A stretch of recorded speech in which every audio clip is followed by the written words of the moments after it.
podcast est réalisé avec le soutien précieux de More. Parce que nous sommes des entrepreneurs tout comme vous.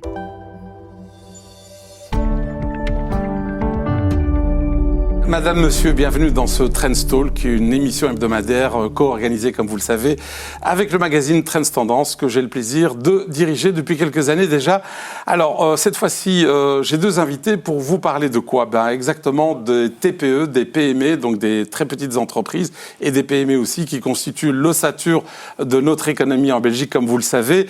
Et avec l'aide de Moore Belgium, mais aussi de l'Ordre des experts comptables, on a été sondé, on a fait une enquête, un sondage auprès de ces entreprises pour avoir le ressenti par rapport aux investissements, par rapport à l'ambiance globale. Vous savez qu'il y a quand même pas mal de tensions géopolitiques, notamment une guerre commerciale, mais aussi par rapport au recrutement ou la digitalisation de ces entreprises. Et donc, ça figurera dans le magazine Trends Tendance avec ce supplément. Je vous montre les deux magazines, donc le magazine Trends de cette semaine, ainsi que ce supplément qui sera attaché, dans lequel vous retrouverez l'essentiel des résultats de ce sondage. Alors, pour en parler, j'ai à ma droite le patron de Moore Belgium pour le sud de la Belgique, Managing Partner Sud, Olivier Baudequin, bonjour. Bonjour Hamid. Et juste à ses côtés, Emmanuel de Grève, le tout frais, tout émoulu, tout fringant, président de l'Ordre des experts comptables. Bonjour Emmanuel. Bonjour Hamid. Alors, je démarre avec vous, Olivier. Pourquoi ce sondage ? Qu'avez-vous voulu mesurer par ce sondage ? Je dirais que ce sondage ou ce baromètre, finalement, il est né de la passion. De la passion pour les entrepreneurs, de la passion pour les entreprises. Et quand on a de la passion, on a envie de mieux connaître. On a envie de connaître ces TPE, de connaître ces PME qui sont l'essentiel de notre clientèle. Et pour mieux les connaître, on a tout simplement décidé de les interroger et de leur poser les questions essentielles des problèmes qui les touchent aujourd'hui, des défis auxquels ils sont confrontés. Et de cette façon, on allait pouvoir mieux encore organiser notre expertise pour encore mieux les conseiller par la suite. C'est quelque chose d'assez innovant, je pense, dans le sens où d'habitude, c'est plutôt la Banque nationale qui interviewe les grandes entreprises ou alors certaines banques commerciales qui interviewent des investisseurs privés. Ici, on va vraiment au cœur du sujet, les PME, les TPE. Exactement. Vraiment au cœur des petites entreprises qui sont confrontées aux défis quotidiens. Et vous avez parlé des défis mondiaux actuels, qui sont confrontés à ces défis mondiaux, mais qui sont confrontés aussi aux défis des législations régionales, des législations nationales ici en Belgique. Et qui se superposent effectivement. Alors Emmanuel, vous êtes le président de l'Ordre des experts comptables, je l'ai dit il y a quelques instants. Pourquoi vous êtes rejoint je dirais, à cette enquête, à ce sondage ? Parce que forcément, les préoccupations de Moore Belgium sont les préoccupations de tous les experts comptables. Et donc, c'est bien, je dirais, de s'associer de façon confraternelle, je dirais, à cette idée et d'apporter, en fait, un peu le pouls de nos confrères dans cette démarche vers les entreprises pour finalement montrer que les professionnels de la petite économie, ces fameux médecins de la petite économie, sont proches d'elle et sont donc capables, je dirais, de donner le pouls et le feedback du terrain. Oui, ce sont souvent les premiers conseillers d'ailleurs des entrepreneurs. Alors, quand on lira, ou ceux qui nous regardent liront ce texte et cette enquête, on va redécouvrir ce qui est évident pour vous, mais peut-être pas pour le grand public, c'est que 98% des entreprises en Belgique, c'est des entreprises familiales et des petites entreprises, en fond. Absolument. Je crois que vous aviez fait un superbe article en plus la semaine passée sur les entreprises familiales. Exact. Qui montrait que 88% d'entre elles avaient moins de 10 personnes. 88% des entreprises familiales ont moins de 10. Les 10% restants sont en dessous de 50 personnes. Et puis 2% ont plus de 50 personnes. Ce qui veut dire que ces TPE, c'est le tissu économique, ce sont les préoccupations de tous les jours et finalement de l'ensemble du tissu économique belge. Alors vous le savez, mais il y a peut-être des gens qui le savent un peu moins et qui prennent pourtant des décisions importantes pour ces entreprises. Eh oui, il ferait bien... j'imagine qu'ils connaissent le chiffre, oui. J'imagine que de temps en temps ils s'en préoccupent, mais peut-être qu'ils devraient s'en préoccuper un petit peu plus. On parle de nos amis politiques, effectivement, quel que soit leur bord. Alors, dans ce sondage, on découvre qu'une entreprise sur 3 a moins de 5 ans, et à travers aussi d'autres études qui sont citées dans ce sondage, une entreprise sur 3 a moins de 5 ans, mais 90% des nouvelles entreprises, des nouvelles boîtes, elles sont créées sans employés. On pourrait se dire cocorico, mais en même temps, comme il n'y a pas de création d'emplois, est-ce que c'est pas une forme, je dirais, de création dégradée ? Je pense pas. Ça fait une trentaine d'années que je fais ce métier. J'ai vu les entreprises démarrer, des one-man companies qui se sont développées, qui ont lancé leur idée et qui ont grandi. On voit rarement en Belgique, dans le monde des PME, une personne arriver en disant « je mets 2 millions, 3 millions, 4 millions sur la table, je vais engager 20 personnes directement ». Au contraire, il y a beaucoup de starters qui démarrent, qui commencent leur entreprise en one-man company et puis qui derrière amènent des collaborateurs, des employés qui vont continuer à développer, à faire grandir leurs idées. C'est comme ça que l'économie belge se développe et la preuve, ce sont les chiffres dont on parlait il y a quelques instants de la taille moyenne des entreprises. Alors Emmanuel, vous avez aussi votre propre cabinet d'expertise comptable, d'expertise fiscale, mais aussi en tant que président de l'Ordre, c'est quelque chose que vous remarquez aussi, beaucoup de créations, mais en général c'est un one-man show au départ. Oui, mais enfin, il y a toute la polémique sur les sociétés de management, mais c'est une polémique relative. Hein. Je voyais un ami CIO qui pilotait une boîte de 150 personnes, qu'il a revendue, et puis il faisait un post, il disait maintenant, je vais essayer de créer une one-man company. Avec toutes les nouvelles technologies et je vais essayer d'être aussi impactant que ma première entreprise. Et donc, en réalité, le débat de savoir si on est créateur d'emplois, c'est pas un débat entrepreneurial. Le débat entrepreneurial, c'est qu'est-ce qu'on fait dans notre économie pour faire bouger les lignes. Et donc, je pense qu'on devrait plutôt se préoccuper de cette question. Alors, c'était pas l'objet, évidemment, de ce sondage, mais que pensez-vous de cette attaque vis-à-vis des sociétés de management, tous les deux ? Vous pensez que on se trompe de cible ? Je pense qu'on se trompe de cible, oui, absolument. Je pense que c'est de nouveau taper sur ceux qui entreprennent, ceux qui lancent du business et ceux qui osent. Oui, personnellement. Il y a d'autres endroits où certainement on pourrait être plus efficace. Et je vois Emmanuel qui hoche de la positivement tête. De la tête. Alors, dans ce sondage, effectivement, que je remonte à nouveau à l'écran, je découvre, non, puisque je l'ai lu, ce sondage attentivement tout de même pour présenter cette émission, la préparer, c'est que les entrepreneurs, dans les défis qui les concernent, pointent évidemment la hausse des coûts, la concurrence accrue, je ne sais pas à quoi ils font allusion, et la difficulté à recruter. Qu'est-ce que vous en pensez, Olivier ? Je partage totalement cet avis. Ces préoccupations rejoignent ce que nous on ressentait de notre côté dans notre clientèle. Et pour moi, les entreprises qui vont être peut-être les plus résistantes dans ces périodes un peu difficiles que nous vivons aujourd'hui, c'est celles qui arrivent à prendre en main ces 3 secteurs en même temps. C'est à la fois avoir un axe de travail sur la réduction de coûts. L'intelligence artificielle est certainement un moyen pour, je dirais, optimiser encore plus leur administration.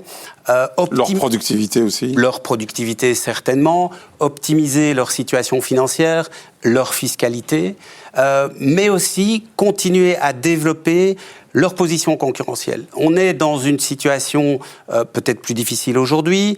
Cette concurrence s'exacerbe, c'est-à-dire que les clients deviennent plus exigeants. Les clients demandent toujours plus. Et le chef d'entreprise doit pouvoir écouter ce que demande son marché et continuer à faire évoluer son service ou faire évoluer son produit. Il demande toujours plus avec le même prix, j'imagine, voire même baisser le prix encore.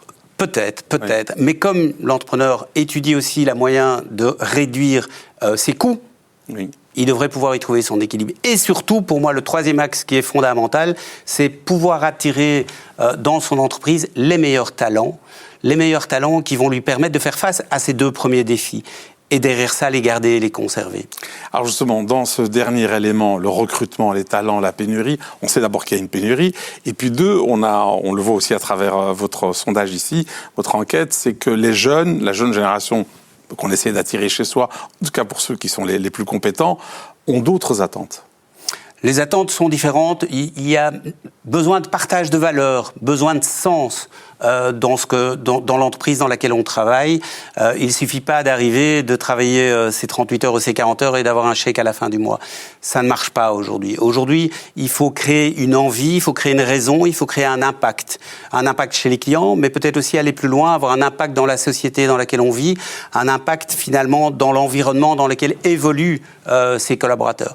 Et le chef d'entreprise qui garde aujourd'hui ses collaborateurs de talent et qui les garde longtemps, c'est celui qui a réussi à créer cet ADN qui lui est propre, qui, je dirais, qui est transporteur de valeurs qui sont partagées par cette jeune génération. Est-ce que dans votre domaine, si je puis dire, l'expertise comptable au sens plus étroit du terme, vous voyez aussi les mêmes problématiques de recrutement ? Parce qu'on a tous besoin d'un comptable, expert comptable, en tout cas dès qu'on a une entreprise. Et là, visiblement, ce n'est pas le cas. Mais donc les experts comptables se plaignent bien sûr profondément du recrutement, la difficulté en fait d'attirer des jeunes dans la profession et de les trouver. Donc la pression est maximum sur le secteur. Ça fait quand même déjà 2-3 ans, depuis le Covid, que la difficulté s'est amplifiée, mais avec les nouvelles technologies et surtout la nouvelle image qu'on essaie de dégager autour de cette profession, on espère apporter une partie des solutions. Je pense que vous connaissez bien aussi cette problématique. Il y a même du débauchage, je pense, qui se fait au sein de certaines sociétés, non ? Débauchage. Débauchage. Quoi parle-nous ? Non, la concurrence est accrue, c'est vrai. Elle s'est accrue, on va le dire poliment. C'est vrai. Alors, dans ce petit livret qui parle du climat économique, des défis et confiance des PME, ce que révèlent nos PME, est-ce que vous avez le sentiment que les marges financières de nos belles entreprises que vous avez sondées ici, 450 qui ont répondu, donc c'est un très bon sondage, est-ce qu'elles sont à l'étroit, est-ce qu'elles ont des difficultés ou au contraire, non, ça va, elles s'en tirent malgré toutes les crises ? Alors, les réponses qu'on a eues ici montrent des entreprises qui sont sereines financièrement. On a je pense à peu près 70 à 80% d'entre elles, je vous invite à lire le sondage pour le chiffre exact, disent qu'elles ont une situation saine ou tout à fait neutre et ne sont pas inquiètes quant à leur situation financière actuelle. Donc c'est plutôt rassurant, malgré, je dirais, les 5-6 dernières années qui ont été, on ne peut plus tumultueuses. Si on refait l'historique, il y a eu le Covid, il y a eu la guerre en Ukraine, l'inflation des prix de l'énergie, notre ami Trump. Voilà, notre ami Trump, le conflit israélo-palestinien, tout ça a créé une situation économique internationale très complexe. Et malgré ça, on voit qu'elles ont été résilientes, qu'elles ont pris la peine de conserver une situation financière saine, de faire des réserves. Et aujourd'hui, on a ce sondage qui montre que près de 80% d'entre elles se sentent bien dans leur situation financière actuelle. Alors, elles se sentent bien, elles. Mais il y a un paradoxe qui ressort aussi dans votre sondage, c'est qu'elles se sentent bien, elles, pour leur entreprise, et tant mieux pour nous, globalement. Par contre, quand on leur pose la question sur l'environnement global, là, c'est pas vraiment la même chose. Non. Il y a en effet un ressenti plus morose sur la situation économique globale. Elles ont la conviction, et je crois que c'est lié au fait qu'être entrepreneur, c'est aussi être optimiste, c'est croire en demain. Elles ont la conviction que leur entreprise pourra trouver son chemin dans leur secteur d'activité, mais le climat en Belgique globalement est décrit en effet comme morose, comme compliqué, comme difficile, et que toutes les obligations auxquelles elles sont confrontées aujourd'hui ne rendent pas les choses faciles. Alors Emmanuel, vous êtes du côté de ceux qui conseillent les PME, les TPE. Quel est leur sentiment par rapport à ça ? Plutôt optimiste ou pas ou avec donc mesure ? on retrouve quand même finalement un profil assez semblable que les entrepreneurs. C'est ça qui est assez amusant, que ce soit sur les problématiques comme le recrutement, si ce n'est que les experts comptables parlaient aussi de la pression fiscale dont on n'a pas trop parlé, mais qui elle forcément c'est un peu dans leur cœur de travail et donc forcément qu'ils en parlent, mais on trouve aussi les experts comptables plutôt résilients, donc avec cette volonté d'avancer, de voir la digitalisation comme une opportunité, mais aussi avec des craintes sur l'avenir, parce qu'il y a quand même beaucoup de choses qui posent question. Et donc on retrouve finalement une assez bonne proximité dans les états d'âme des entreprises. Mais vous, ça ne vous étonne pas, vous avez commencé à y répondre d'ailleurs, Olivier, mais il y a quand même énormément, quand on ouvre son journal aujourd'hui, ou son journal télévisé, ou journal papier, ou web, peu importe, les nouvelles ne sont pas très très positives. C'est quoi ? C'est de l'auto-hypnose ou ils disent finalement, globalement, ils se sont habitués à gérer les crises ? Je dirais que c'est lié à leur histoire, vraiment. Ils sont passés maintenant par tellement de crises qu'ils savent qu'ils ont l'agilité. On parlait tout à l'heure de leur taille. Leur taille, qui peut sembler une faiblesse sur le plan financier, est en fait une force sur le plan de l'agilité, de leur capacité finalement à se mouvoir dans ce monde économique un peu difficile aujourd'hui. Je vais prendre un exemple. Je lisais il y a quelques jours qu'aujourd'hui, il y a les droits de douane américains, mais les entreprises ont déjà trouvé comment contourner légalement les droits de douane américains. Je prends l'exemple, vous vendez une technologie aux États-Unis, ils ont décidé de séparer la partie hardware de la partie software. La partie software n'étant pas taxée de droits de douane américains, vous m'avez compris, ça permet de diminuer l'impact des droits de douane américains. Donc je veux dire, le Belge est habitué, l'entrepreneur belge est habitué. Il y a un côté débrouillard résilient. Ce côté débrouillard. Et c'est peut-être aussi un effet induit de la complexité de nos législations. Alors tout à l'heure, on a parlé des politiques assez rapidement, notamment pour se rendre compte ou pas se rendre compte qu'ils sont assez conscients du fait que le tissu économique belge et wallon en particulier, puisqu'on parle surtout de la partie sud du pays, est constitué de TPE et PME. Si vous, au départ et à la lecture de cette enquête, quel serait peut-être pas le conseil, c'est prétentieux, mais la leçon que vous voudriez partager avec eux?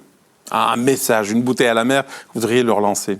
Avec les entrepreneurs ou avec les politiques? Avec les politiques. On parlera des entrepreneurs après, mais d'abord les politiques, puisque voilà, on l'a bien vu avec Société de Management, ils décident des choses qui ont un impact sur les personnes qu'on a sondées ici.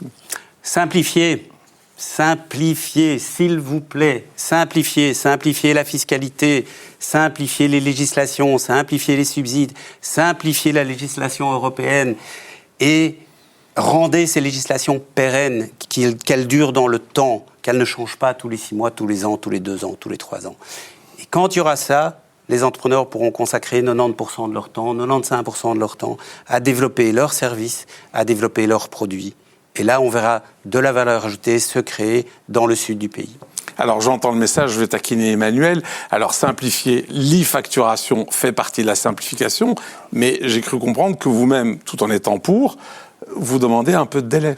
Oui, donc on a c'est pas contradictoire d'abord? On a profité de la rentrée académique pour rappeler qu'on est engagé dans la facture électronique. On trouve forcément que c'est important. Les experts comptables sont des moteurs du progrès et des outils de modernisation. Mais il y a des décrochages parce que la Wallonie, notamment, est un marché de micro-entités. Que les micro-entités ont un besoin de temps pour s'adapter. Mais j'ai appris on vient d'annoncer là que il y a un moratoire. Oui, le fisc va donner un peu de temps. Donc, je pense qu'on a été très entendus, et donc c'est plutôt sympa.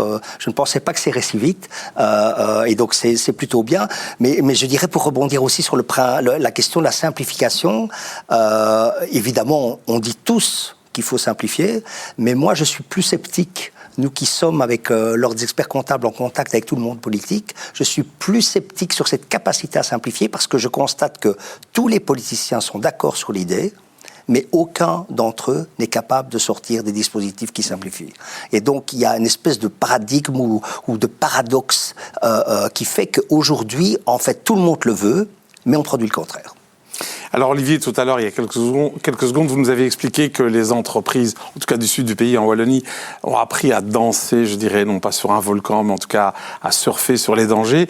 Et je voyais justement dans ce sondage et dans ce supplément qui donc paraîtra avec le magazine, qu'on cite à un moment donné Act for Wallonia, donc le nouveau nom de l'Union Wallonne des entreprises, qui prévoit une croissance de 0,9% en 2025, en tout cas pour terminer 2025. Vous y voyez plutôt un signe d'espoir ou vous dites 0,9%, c'est quand même pas top? 0,9%, c'est pas top. Avec une inflation qui dépasse les 2%, en croissance réelle, on est plus proche de zéro ou voire une croissance négative. Oui. Et pour moi, c'est pas rassurant à court terme en tout cas. Alors, parlons des experts comptables qui ont participé aussi à ce sondage. Vous essayez de les pousser pour qu'ils apparaissent davantage aux yeux, en tout cas des entrepreneurs, mais aussi des politiques, comme les principaux conseillers des entreprises. Est-ce le cas? Est-ce le ressenti? Alors, évidemment, il y a un peu un paradoxe entre la situation qui est réellement que nous sommes au cœur de l'économie, au cœur de la petite économie, et que nous sommes les leviers au quotidien. Mon confrère ne pourra que confirmer qu'en fait, tous les jours, toutes les minutes, on est en train de répondre à une question, une interrogation. Et en fait, chaque fois que vous levez une question avec une bonne réponse, vous promotionnez l'économie et son développement. Donc ça, c'est un fait. Par contre, est-ce qu'on est perçu comme tel? Ça, il y a un petit décalage. Et il y a pas mal d'initiatives qui se prennent. L'ordre en prend. Mais le cabinet Mort en a pris avec le cabinet Van de la Note du côté nord. Qui est le plus gros cabinet indépendant en Flandre. Ils l'ont fait entre cabinets pour promotionner la profession en mettant en évidence le fait que cette profession, elle bouge et elle a un rôle et une place importante. Et en fait, on doit se mobiliser tous ensemble sur cette question. Nous, on le fait en particulier sur le monde politique. Et j'ai l'impression quand même que ces derniers mois, on a obtenu des résultats et une conscientisation plus grande de notre, je dirais, de notre impact. Et le moratoire sur la facture électronique après quelques sollicitations, en fait, c'est inespéré, c'est très rapide. C'est quand même la preuve qu'on nous écoute. Alors Olivier, parmi les défis qu'ont les entreprises PME et TPE à nouveau, il y a la digitalisation, ça c'est évident, mais enfin c'est pas nouveau. Elle est accélérée évidemment avec l'IA, qui peut être une menace, mais aussi une opportunité, en tout cas du point de vue entreprise. Là, j'ai l'impression, mais c'est peut-être l'impression, et Emmanuel rebondira là-dessus, que les entreprises sont peut-être plus avancées que peut-être les métiers de la comptabilité, les métiers du chiffre, comme on le dit. Je crois que les métiers du chiffre évoluent à deux vitesses. Il y a les experts comptables qui ont pris la balle au bond et qui utilisent la digitalisation et qui ont pris cette révolution digitale depuis longtemps déjà. Et il y a une série d'experts comptables qui sont encore sur d'anciens systèmes avec d'anciennes méthodes. Les deux coexistent en fait. Les deux coexistent. En tout cas, quand je visite des cabinets d'expertise comptable, tantôt je vois des gens qui sont full digitalisés, tantôt je vois des gens où il y a encore des pièces remplies de classeurs. Donc je vois vraiment les deux à l'heure actuelle sur le marché. Et du côté de l'ordre ? Moi, je dirais qu'en fait, nous sommes simplement le reflet de l'économie. Donc vous avez des experts comptables qui sont dans le vent et qui avancent et qui tirent une partie, je dirais, du marché et de la profession. Et puis, vous avez des professionnels qui sont un peu plus à la traîne. Mais le marché est comme ça, les entreprises sont comme ça. Et donc, ce serait un peu, je dirais, inadéquat de parler de deux vitesses parce que l'économie a plusieurs vitesses aussi. Et donc, finalement, l'expert comptable qui s'occupe, par exemple, de salon de coiffure, il est forcément, probablement moins digital que celui qui s'occupe de start-up. Et donc, je pense aujourd'hui qu'il y a une prise de conscience profonde du secteur, du fait qu'on doit être davantage le moteur de cette transformation. Il y a évidemment un certain nombre de cabinets qui jouent le jeu et qui participent à cette accélération, et c'est formidable. Mais moi, je suis plutôt optimiste parce que je trouve qu'il y a une prise de conscience qui est grande, et la facture électronique fait partie de cette prise de conscience. Et le fait que l'État ait compris que la prise de conscience est une chose, mais le temps, c'est aussi une nécessité, le fait qu'on fasse la synthèse de ces deux points, c'est une bonne chose. Pour vous, Olivier Botquin, l'expert comptable au sens global du terme, l'expert financier, etc., doit aller de plus en plus s'intégrer évidemment, s'y connaître en IA, ne serait-ce que parce que le timesheet, la facturation au temps passé, va tout doucement disparaître. Et ce qui importera, ce sera plutôt la valeur ajoutée, le résultat, l'accompagnement. Évidemment, c'est le conseil. La clé, c'est le conseil, le développement de demain, c'est le conseil. Aujourd'hui, l'expert comptable, il rentre souvent dans une entreprise par ce qu'on appelle le compliance, c'est-à-dire ce qui est obligatoire, ce que l'entrepreneur voit comme étant ce qui doit nécessairement être fait, tenir une comptabilité, le fardeau. Exactement. Et le rôle de l'expert comptable, c'est de lui expliquer, OK, c'est un fardeau, c'est une obligation légale, mais tu as devant toi, monsieur l'entrepreneur, un super outil de gestion. Utilise-le. Le premier rôle de l'expert comptable, c'est de lui faire comprendre comment il peut utiliser ces chiffres pour grandir, se développer, engager, décider s'il va investir, décider s'il peut reprendre un concurrent. Ce sont les chiffres qui vont l'amener à ça. Et de là se crée un climat de confiance exceptionnel entre les clients et l'expert comptable. Et ce climat de confiance fait que 80% d'entre eux disent que l'expert comptable est un conseiller stratégique de leur entreprise. On en arrive à poser à l'expert comptable des tas de questions. En dehors des chiffres purs, c'est comment je peux mettre les AI chez moi. Et l'expert comptable le sait, il est confronté au moindre problème. On oublie souvent de le dire, mais l'expert comptable est d'abord lui-même un entrepreneur. Oui, il a un cabinet, ils sont quelquefois, donc il est chef d'entreprise. Il a toutes les contraintes du chef d'entreprise. C'est d'ailleurs pour ça qu'on a changé notre baseline en « Entrepreneur just like you ».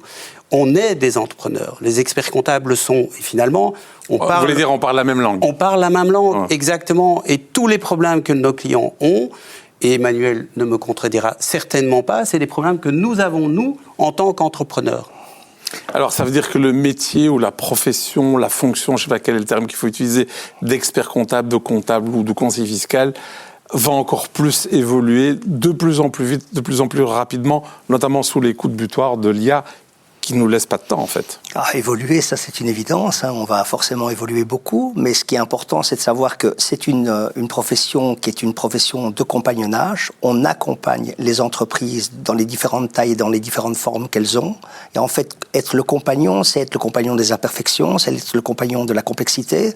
Et en réalité, si vous prenez simplement ces deux critères qui sont 2 critères parmi différents critères, eh bien, les imperfections, elles sont nombreuses et elles ne sont pas prêtes de disparaître.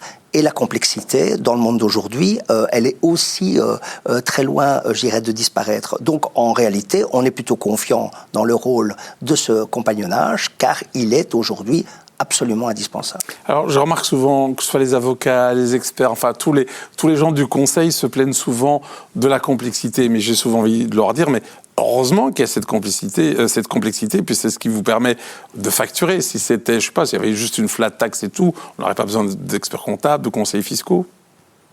Tout dépend de ce qu'on met derrière le mot conseil. Oui.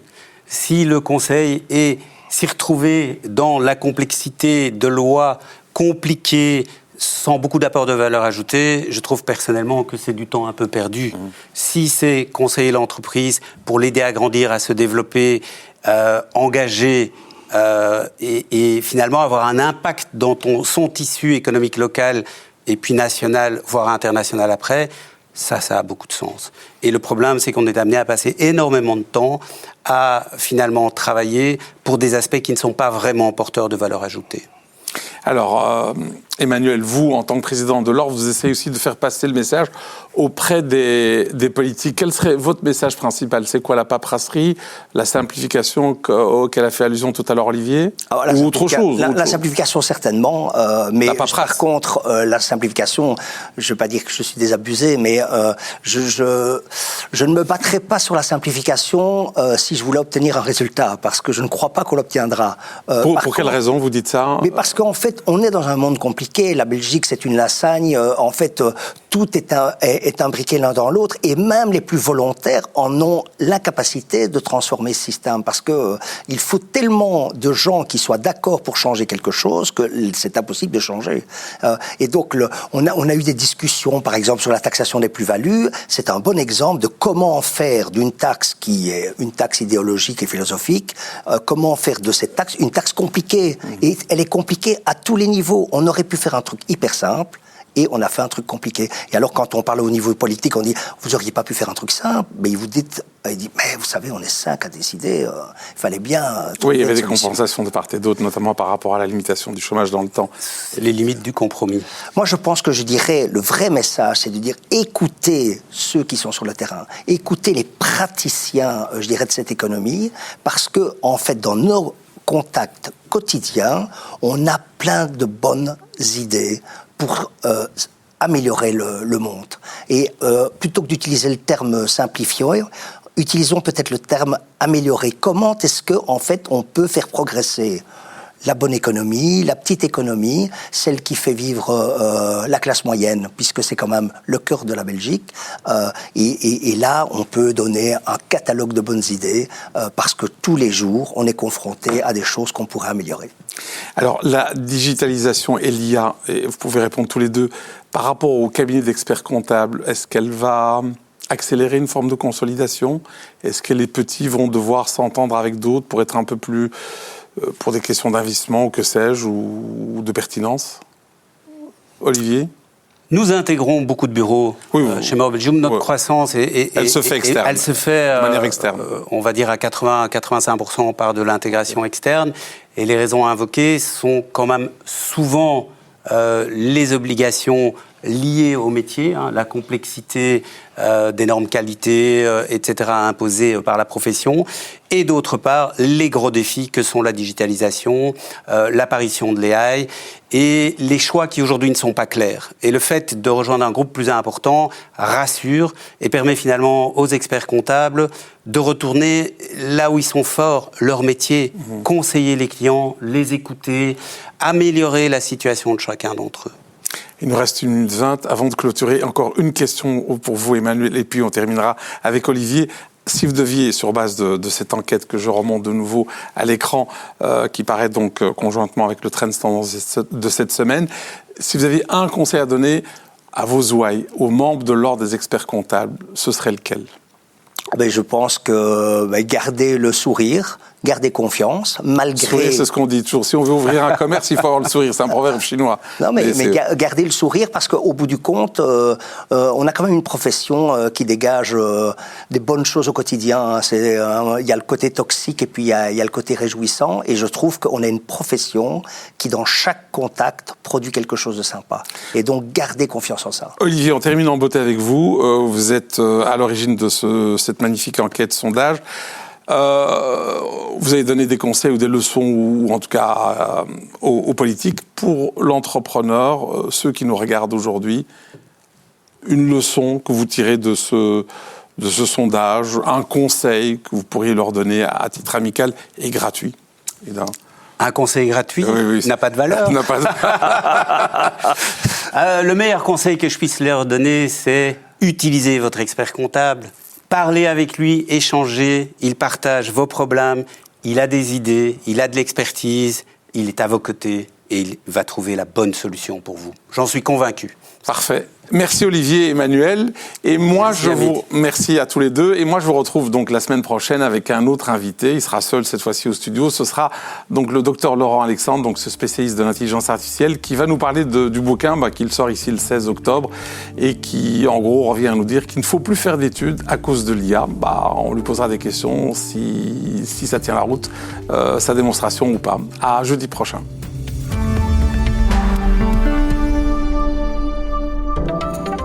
Examinez la fiscalité de votre entreprise régulièrement. Mettez tout en place fiscalement pour assurer à votre entreprise tous les moyens disponibles pour se développer et grandir. Mort, parce que nous sommes des entrepreneurs tout comme vous.